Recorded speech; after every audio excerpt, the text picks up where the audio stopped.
Hi lads and lasses, Modest Pelican here, with a video looking at all of the original maps that were available when Battlefield 1 was launched. If you enjoy this video, please handwrite Modest Pelican Gaming on a piece of paper, fold it into a paper aeroplane and throw it at your neighbour's face, as this really helps my channel out. Argonne Forest, or Shotgun Forest, places you in the heart of the jungle where you must look within yourself to unleash the inner tiger. This map is notorious for shotguns. In fact, here is a picture of the map where I will show you where you are most likely to run into someone using one. The A and B bunkers are extremely tight and you will find many here. Also the D trench and E bunker. Also the C bridge, surrounding rocks and trees, fuck it. Here is where you will find people using shotguns. The key to success on this map is flanking your opponents to avoid getting caught up in bottleneck firefights. Ballroom Blitz offers a great mix of outdoor and indoor combat in an extremely well designed environment. Oh, and also a shitload of people camping on the roof and surrounding walkways of the palace. The C flag inside the building itself is busier than Mia Khalifa's hair removal guy, so instead of pushing the C flag, it can be a smarter choice to focus on the outdoor objectives, playing as the medic or the scout class, and use your longer range weapons to easily pick off enemies. St. Quentin Scar takes place around the sleepy village of Travesey. Well, at least it was a sleepy village before tanks began rolling through and 11-year-olds started yelling at other soldiers for being virgins. The key to this map is to capture flags really aggressively, as if you rest on your heels too long, you can easily be pushed out of the town altogether. If your team does fall behind and get the Zeppelin behemoth, be a good team player and go and destroy the other team's anti-aircraft guns. This will allow your Zeppelin driver to safely move around the map capturing the flags. Or more likely, they will aimlessly drift around trying to figure out exactly how the capture zone works for that fucking blimp. Theo Fortress is more open than a sorority girl's legs when they are sitting on the grass telling you about their day. This map really is a sniping haven with very little cover compared to other Battlefield 1 maps. The fortress itself holds 2 objectives, and so locking it down provides a nice 2 flags, 1 fort bonus, plus extra planes for your team to access.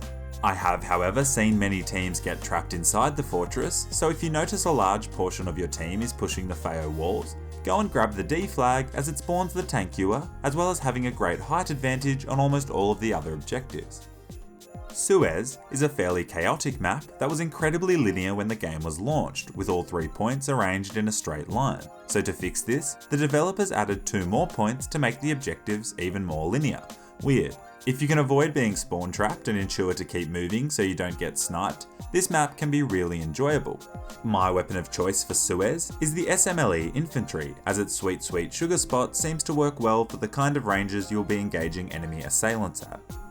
Sinai Desert was available to play in the beta, and therefore is probably the map I have spent the most time with. Sometimes Sinai feels action-packed, and other times it feels like I am playing Conflict Desert Board. The tip for this map is to use vehicles to cut out travel time. If you want to win the game, go and capture all of the outer flags and experience one of the most boring 20 minutes of your life. If you want non-stop action, fight in the town over the C and D flag. If you simply want to piss off some snipers, go and destroy the arch leading up to the huge rock. Amiens, or how it is apparently actually pronounced. Yeah. Sorry to my French subscribers, but I think I am just going to keep calling it Amiens, and it is one of my favourite maps in the game. The city seems to play incredibly well, and quickly running from door to door will make you feel like a Jehovah's Witness on amphetamines. And if you plan on using a vehicle, be really careful about checking the road near the spawn for AT mines, as people bloody love trying to blow you up before you have even put your seatbelt on and picked a song. Or whatever the World War I version of that is. Feeding your pigeon and sending a dick pic via a telegram is my guess. Monte grappa is an Italian hill which makes for a very cool environment for a multiplayer map. The 2 bunker objectives are the definition of a clusterfuck, but using gadgets like the dynamite or the crossbow can effectively clear them out whilst landing you some nice multi-kills. Ever since the map voting system was introduced, I barely ever get to play Monte grappa, so I am starting to think that people don't like it. But then again, what do I know? I'm a fucking pelican. Empire's Edge is a sprawling open map that caters to all classes and vehicle options.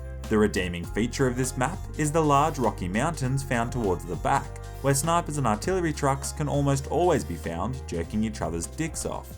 The mighty Dreadnought also features on this map, and I definitely recommend trying to get into the driver's seat as kills stack up faster than American girls' phone numbers do into Stealtho Simo's phone.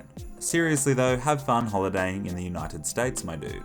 On that note, thank you for watching, you are all absolute legends. I hope you enjoy the rest of your week, and until next time, and as always, stay classy.